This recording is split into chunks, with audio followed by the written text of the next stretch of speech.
Fala pessoal, estamos aqui na Universidade Federal de Mato Grosso com a professora da Faculdade de Educação Física para realizar nosso podcast, ou melhor, PodFef. Então, a gente vai realizar aí a primeira pergunta sobre a temática Educação Física enquanto área da linguagem. Então, lá professora, a primeira pergunta é: fale um pouco sobre a Educação Física Escolar enquanto linguagem. Bom, a Educação Física Escolar ela vai trabalhar as diferentes manifestações da cultura corporal do movimento. Então a gente tem que lembrar que tudo que a gente faz com o corpo tem um efeito sobre o corpo, mas a gente usa isso para se comunicar. A gente faz diferentes formas de comunicação usando o corpo. Então muitas vezes a gente consegue expressar coisas sem falar absolutamente nada, só com a nossa fisionomia, com o nosso movimento. E tudo aquilo que a gente trabalha em educação física escolar, de alguma forma, traz algum histórico cultural, algum contexto onde esse esporte ele foi pensado, foi desenvolvido. Então, tudo aquilo traduz, de alguma forma, a cultura e a linguagem de um momento histórico.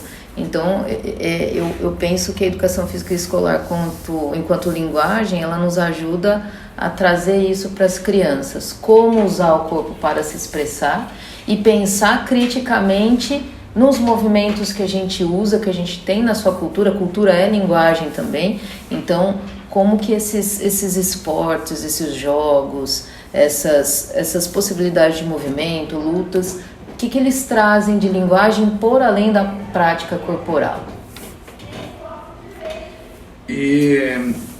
A segunda pergunta vai ser: na sua opinião, por que a educação física na BNCC encontra-se na área de linguagem? E se você concorda ou discorda disso? Bom, porque exatamente eu não sei, tem algumas possibilidades, né? A educação física ela pode ser vista a partir de diferentes vertentes, né? A gente tem correntes que olham a educação física de uma forma mais biologicista, né? Uma forma mais física, mais o efeito sobre o corpo de fato, como que o corpo responde, a questão do desempenho. Mas a gente tem que lembrar também que a gente lida com pessoas quando a gente está dentro da educação física, mais ainda a educação física escolar, que a gente usa o corpo, a gente usa a cultura corporal para ensinar, para educar crianças. Então ela também é uma disciplina da área de humanas. Então a gente tem dentro da educação física esse poder de permear em diferentes áreas da ciência, biológica, saúde, humanas, aproveitando cada componente que forma a educação física. Então eu acho que seria mais por isso, né? Uma das vertentes da educação física é essa parte de humanas, de ensinar, de lidar com esse conhecimento cultural. E a educação física ela nos permite, né, pensar criticamente esses elementos da cultura corporal de movimento. Então falar sobre dança, sobre luta, sobre jogos, sobre esportes, a partir do efeito que elas têm sobre a construção da pessoa, pensar criticamente, porque alguns esportes são só praticados por meninas e não por meninos e vice-versa, porque hoje dentro do esporte a gente tem questões como diferença salarial, diferenças em prêmios. Então são coisas que vão muito além da prática corporal e que fazem parte da linguagem. A prática do esporte traz outras informações. Então eu acho que o fato de a educação física escolar nos permitir pensar isso criticamente, lembrar que essas coisas a gente pode apreciar, assim como a gente aprecia a música, uma peça de teatro, um show, a gente pode ir no estádio e apreciar uma partida de futebol, apreciar uma partida de vôlei. Tudo isso é linguagem. E se eu não souber essas coisas, eu não vou conseguir apreciar. Então, eu acho que esses detalhes da educação física escolar permitir que a gente entenda a construção histórica, o contexto que influenciou essas práticas e toda a parte humana que lida com as pessoas por além do biológico, faz com que a gente tenha uma possibilidade de encaixá-la dentro das linguagens. Então, eu acredito que quem pensou BNCC pensou mais ou menos nisso. Certo. Próxima pergunta. Cite alguns exemplos das possibilidades da educação física escolar enquanto linguagem.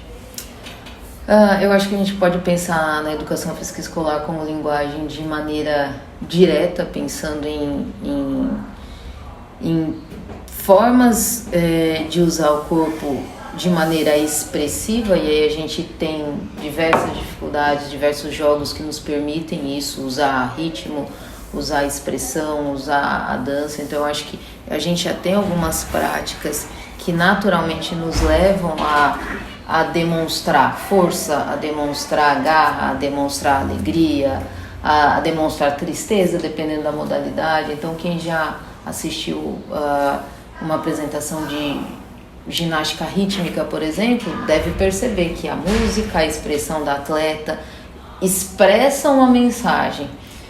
Então, determinadas modalidades já nos ajudam, determinadas formas de movimento já nos ajudam a usar o corpo como forma de expressão e linguagem.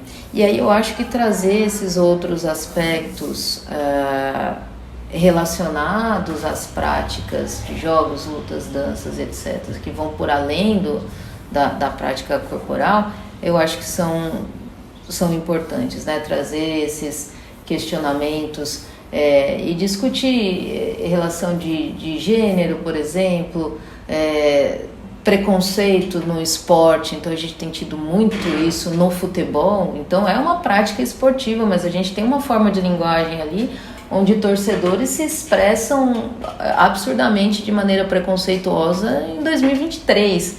Então isso é linguagem. Então eu acho que a gente tem várias possibilidades, tanto diretamente na prática, colocando as crianças dentro do contexto escolar para se movimentarem e se expressarem através do corpo, como trazer essas outras questões que fazem parte das práticas e que também são formas de linguagem, são formas de a gente discutir e pensar criticamente as manifestações da cultura corporal. E agora, para a gente estar finalizando, a quarta e última pergunta, professora. Você conhece ou já atuou em algum trabalho, projeto, pesquisa, extensão, orientação ou aborda em suas aulas esse tema em específico? Se não atuou, sugere alguma proposta? Eu acabo atuando de maneira muito direta, pensando na prática, pelas disciplinas que eu trabalho. Então, uma das disciplinas que eu trabalho aqui é a ginástica rítmica. Então, naturalmente, com os alunos, eu busco trabalhar essa forma de se expressar dentro da disciplina de diferentes formas. Então, eu preciso fazê-los usar o corpo, se comunicar com o corpo, explorar formas de usar o corpo e todos os elementos corporais que a gente tem. Então, de alguma forma, dentro da GR eu já faço isso. E em todas as disciplinas, eu busco puxar os alunos para pensar criticamente as práticas, né? Eu penso que dentro da educação física, no contexto escolar ou não, a gente precisa saber como fazer, onde fazer, mas também por que fazer, o que está por trás daquela prática, o que eu posso fazer com aquela prática. Então, dentro das minhas aulas, eu busco fazer isso. Participar de projetos, eu participei muito à distância de alguns projetos que procuraram trabalhar o ritmo, trabalhar formas de expressão com crianças quando eu atuava em São Paulo. Então lá a gente tinha alguns projetos de expressão rítmica, onde as crianças elas poderiam usar o próprio corpo para se expressar, para fazer sons, e aí a gente tentava já fazer um trabalho de identificação daquilo que a criança sentia. Então, olha, expresse-se como se você estivesse feliz. Então elas corriam, batiam o pé, batiam o pau, não sei o quê. Expresse-se como se você estivesse cansada. Então elas deitavam, se espreguiçavam. Então, de alguma forma, a gente ia unindo esse trabalho emocional e psicológico com a parte de expressão corporal e como que elas podem traduzir esses sentimentos, por exemplo, usando o próprio corpo. Então essas são as experiências assim que me vêm à cabeça no momento com a educação física escolar, pensando num direcionamento mais para a linguagem. Então a gente agradece, professora, a sua presença, disponibilidade e prontidão em estar aqui fazendo esse podcast, ou melhor, PodFef. Eu que agradeço o convite, fiquei muito honrada.